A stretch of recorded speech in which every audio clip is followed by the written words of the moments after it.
और चलिए बड़ी खबर आ रही है। करीब 2500 हेक्टेयर भूमि का लैंड यूज प्लान अटका है। राजधानी के शिवदासपुरा और बाड़ा पदमपुरा का मामला। जेडीए ने 29 अप्रैल को प्लान लागू करने की जारी की अधिसूचना को राजपत्र में प्रकाशन के लिए भेजना था गवर्नमेंट प्रेस तक। इसी बीच ऊपरी आदेश के बाद रोक दिया गया है पूरा मामला। हालांकि लैंड यूज प्लान लागू करने की जेडीए को स्वीकृति भी मिल गई थी।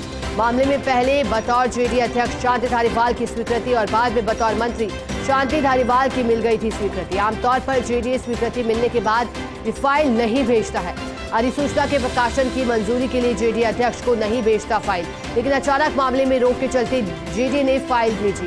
और हमारे साथ न्यूज रूम से लाइव अभिषेक जुड़ गए हैं। अभिषेक, अचानक फाइल भेजनी पड़ी, क्या इसके पीछे की वजह समझ आती है आपको?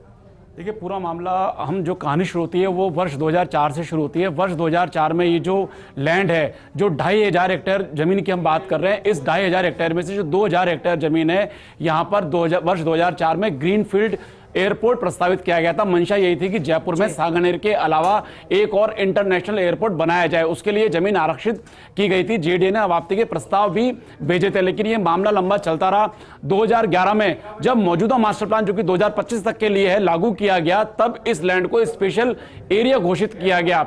इसके बाद जब ये मामला लगातार चलता रहा तो मौजूदा सरकार में ही 31 जुलाई 2020 को कैबिनेट एम्पावर्ड कमेटी की मीटिंग होती है और इस मीटिंग में इसको जो यहाँ पर जो ये योजना है, एयरपोर्ट योजना, उसको निरस्त कर दिया जाता है। उसके बाद जेडीए ने साल भर पहले यहां पर कवायद शुरू करी थी कि ये जो पूरा 2500 हेक्टेयर जिसमें 20 गांव की जमीन शामिल है, इसका एक लैंड यूज प्लान निर्धारित किया जाए ताकि यहां पर किसी भी तरह की जो बेतरतीब बसावट हो सकती है भविष्य में उसको रोका जा सके। तो साल भर पहले जो ये कवायद शुरू हुई थी उसमें जो है 25(3) के तहत, जेडीए एक्ट की धारा 25(3) के तहत आपत्ति व सुझाव मांगे गए। उसके बाद उनका निस्तारण किया गया, राज्य सरकार को भेजा गया। उससे पहले जो जेडीए अध्यक्ष है, पदेन अध्यक्ष हैं मंत्री शांति धारीवाल, उनको भेजा गया। उसके बाद राज्य सरकार को भेजा गया। राज्य सरकार की स्वीकृति मिलने के बाद इसकी अधिसूचना जारी की गई, लेकिन लैंड यूज प्लान तभी लागू माना जाएगा जब इस अधिसूचना का राजपत्र में प्रकाशन होगा। तो राजपत्र में प्रकाशन के लिए जैसे ही मामला आगे बढ़ा, उसी दौरान ऊपरी आदेश से इस मामले को रोक दिया गया। 29 अप्रैल को अधिसूचना जारी हुई थी और आज करीब 23-24 दिन हो गए, लेकिन मामला फिलहाल रुका हुआ है।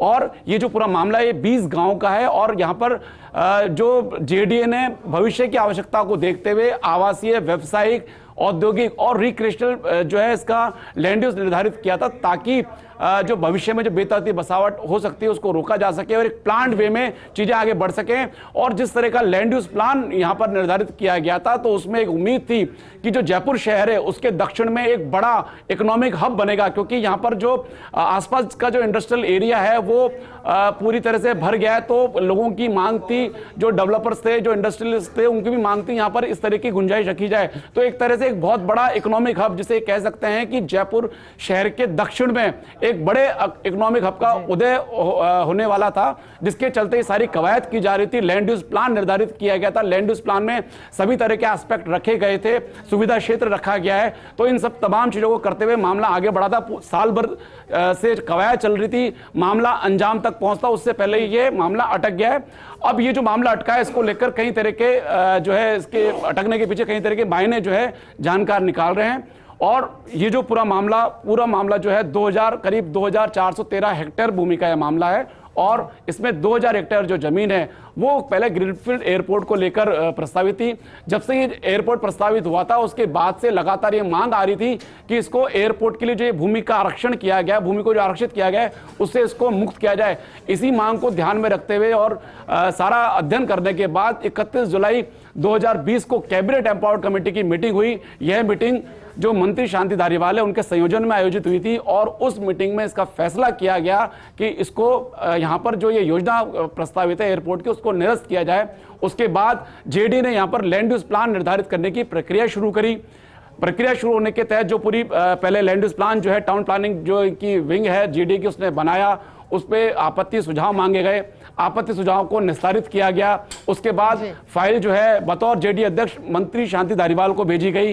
वहां से जब अप्रूव हो गई तो उसके बाद जेडीए एक्ट की धारा 25(1) के तहत मंजूरी के लिए राज्य सरकार को भेजी गई। राज्य सरकार से जब ये मंजूर हो गई तो उसके बाद अधिसूचना जारी हुई, लेकिन अधिसूचना तभी लागू मानी जाती है जब उसका बिल्कुल राजपत्र में। अभिषेक, क्योंकि लैंड यूज प्लान अटका है तो सवाल तो खड़े होंगे। बहुत शुक्रिया आपका मैसेज जोड़ने के लिए, पूरी जानकारी के लिए।